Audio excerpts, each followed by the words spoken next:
Hey, everybody. You are about to hear a brief retelling of the movie Alaskan Mystery. Enjoy the show. Mystery is a small town in the state of Alaska. All the locals are just obsessed with hockey. Sheriff John Bibe is raising 3 kids. The youngest son is always swearing because once got into the locker room of the local hockey team, the locker room looks like Barack. The hockey players' uniforms are drab and the equipment is worn out. John also plays on the team and had time to change right before the game started. The team drove down the concourse to the cheers of a small cheerleading squad. Not really a varsity team, no. It's just that half the hockey players wore brown uniforms and a kid randomly scattered the players with sticks. Because some of them are worse than others.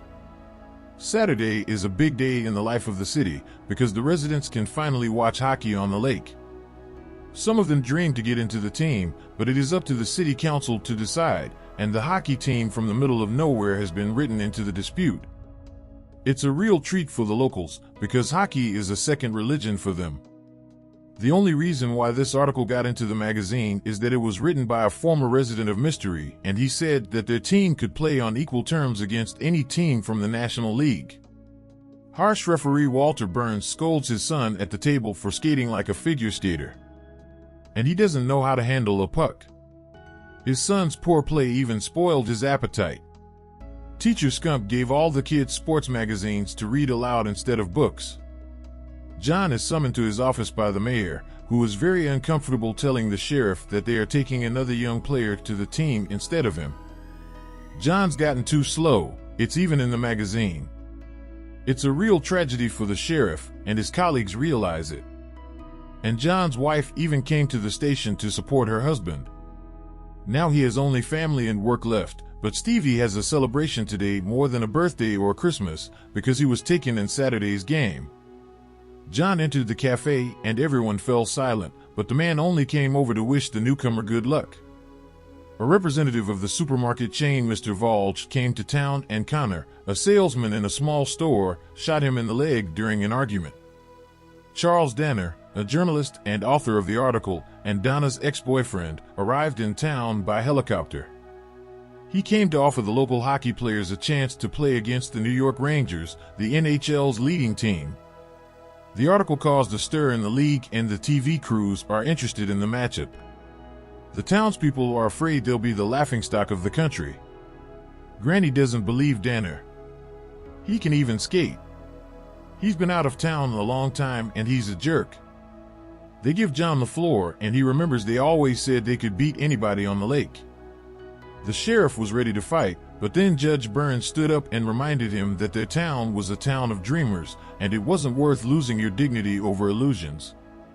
His son, on the other hand, thinks there's nothing dignified about giving up the attempt.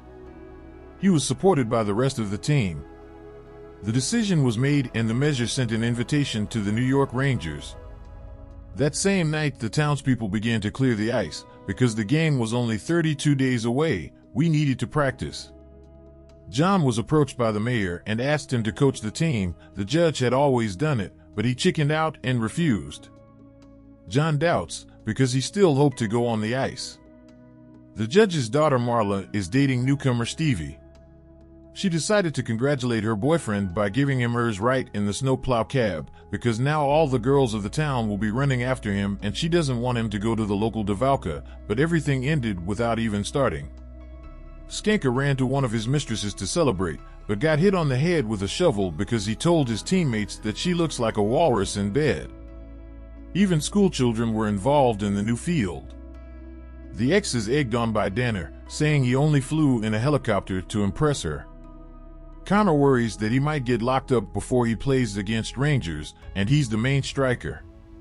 John is using baked potatoes to teach the hockey players the basics of the game. After all, they have always played by their own special rules, and not even in fives, as it is supposed to be, but in fours. At the court hearing at Connor's, things do not go very well, and then lawyer Barry read out the words of Mr. Walsh, which he said in the store. Apparently the man hates their little community, and it really upset the jury, and the future game is being talked about on TV. The truth of the matter is the Rangers would rather spend those couple days with their family and relax rather than farting off to Alaska and playing on some lake. The excitement made Rookie Stevie throw up. He has a lot to learn on the ice. After all, it was his first game. The big man Lane, nicknamed Tree, slammed into the high schooler and knocked him out. Danner clarifies whether or not Don is happy just in case, because he's never been in a long-term relationship since their breakup. John doesn't like his wife giggling with her ex. A concussed Stevie continues to be outspoken. A jury finds Connor not guilty. The judge chides the residents for putting the game before justice. Of course, the center back is back on the team, but they embarrassed this Hall.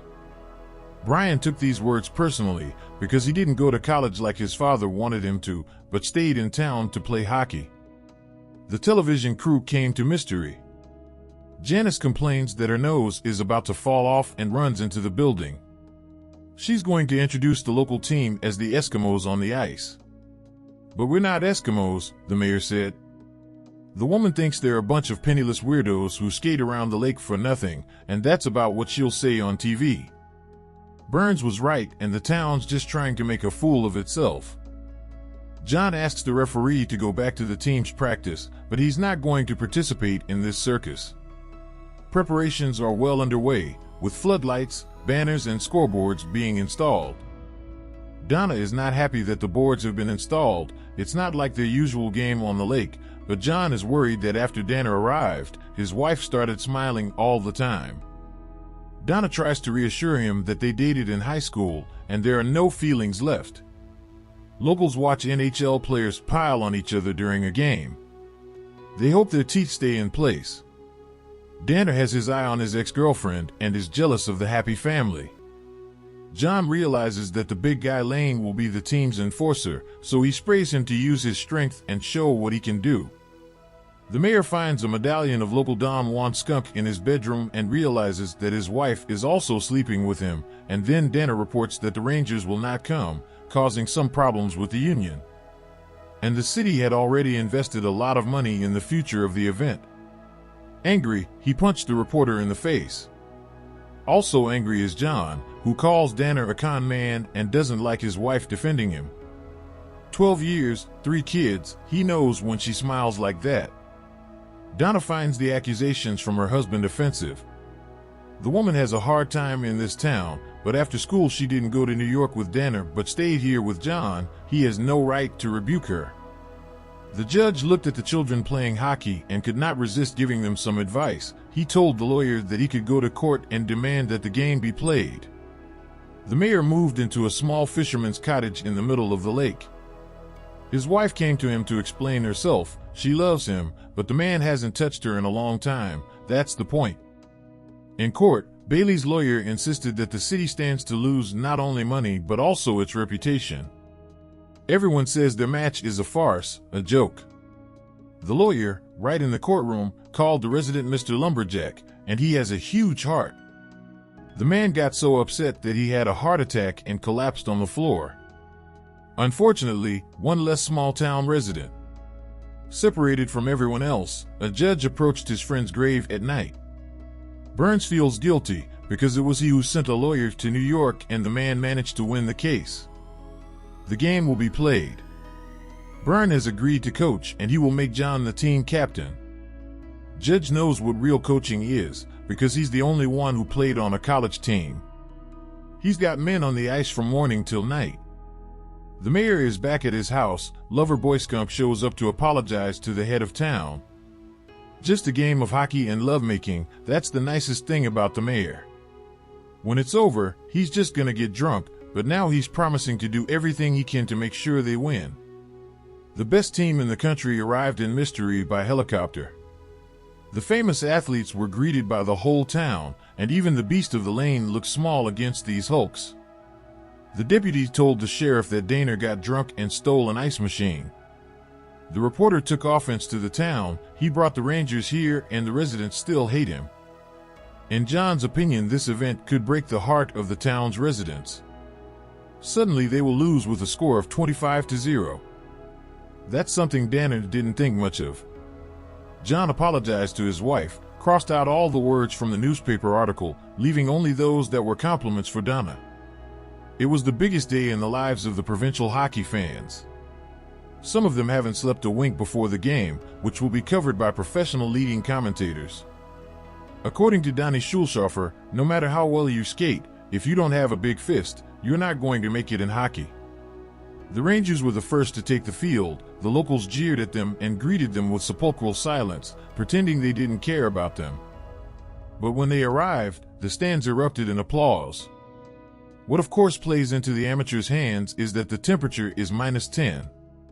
But that doesn't help them. Their striker is a store clerk, their fastest player is a schoolboy, and their captain is the town sheriff. The mayor asked a guest celebrity to play the anthem very slowly so the Ranger players would freeze standing still. The match began. Rangers won the throw-in and had a lightning-fast attack, but the mystery goalie handled the shot. The provincials are frantic and don't know how to face the pros. They're relying on the goalie, and Hall hasn't let them down yet. But the speedy Stevie got the puck. He went one-on-one with the goalie and didn't miss his chance.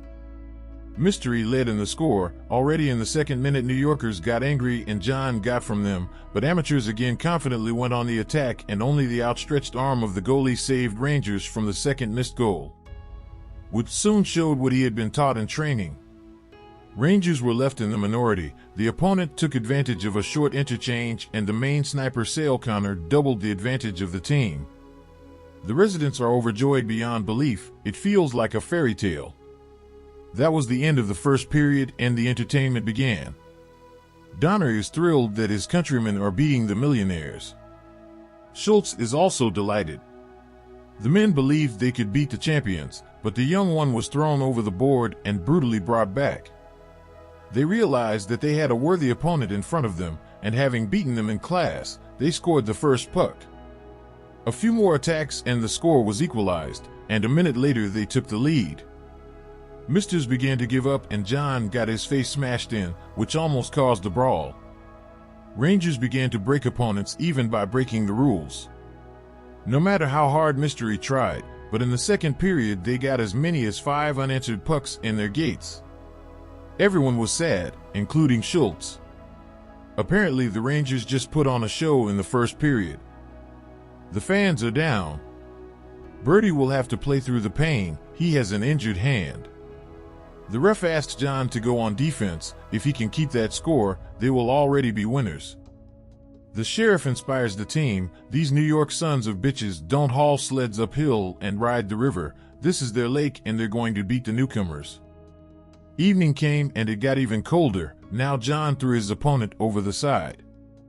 Hall miraculously saved his goal by making a turnover himself. Mystery's first attack and the score was 5-3. Casanova Skang saved the goal by catching the puck with his crutch. As promised to the mayor, he's doing his best. Mystery took a desperate step and replaced the goalie with another forward. Massive attack and competent passing allowed them to reduce the gap in the score to a minimum. The puck was dropped in by the captain with 43 seconds left in the match. Mystery goalie remained seated on the bench. The Rangers won the throw-in, but missed the empty net. John started the attack, which ended with Connor going one-on-one with the goalie, but unfortunately after the shot, the puck hit the crossbar and time ran out. Alas, a miracle did not happen. The players and spectators were silent and down, but then the referee began to clap the local hero. He was supported by the stands and the opposing team. The men have something to be proud of. The referee finally praised his son and gave him a hug.